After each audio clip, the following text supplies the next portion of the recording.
I'm Tess Collins, author of the Midnight Valley Quartet. In my novels, my fictional town of Contrary, Kentucky is very much like my own hometown of Middlesboro, but I've taken a lot of fictional liberties.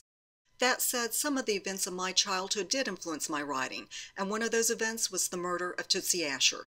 Behind me, you'll see a mural of a local merchant. That's my Uncle Sam Laddiff. He was a first-generation American. His parents immigrated from Lebanon in the early 1900s. He operated Laddiff's Food Market on Cumberland Avenue, and in the 1950s married my Aunt Juanita Collins.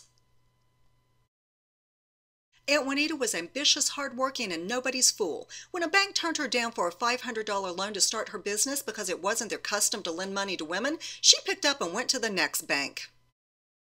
Aunt Juanita successfully operated Collins School of Cosmetology and Juanita's Beauty Shop until the day she retired.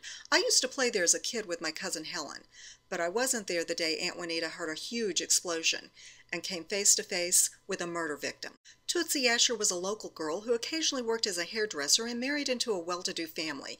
At one point, with her marriage not working out, she moved into one of the apartments above the beauty school. I like to think Aunt Juanita wanted to help women like that. After all, she knew how tough women had it. One morning, while working in her office, Aunt Juanita heard a huge explosion. Thinking that her water heater had blown up, Aunt Juanita ran to the back of the building through a class of students who were listening to a visiting lecturer. Her water heater was fine. Outside, there used to be a little carport there, and she found in that carport slot 3, a dying Tootsie Asher. Dynamite had been rigged to her starter. Tootsie looked up at Aunt Juanita and said, "Juanita, they've killed me."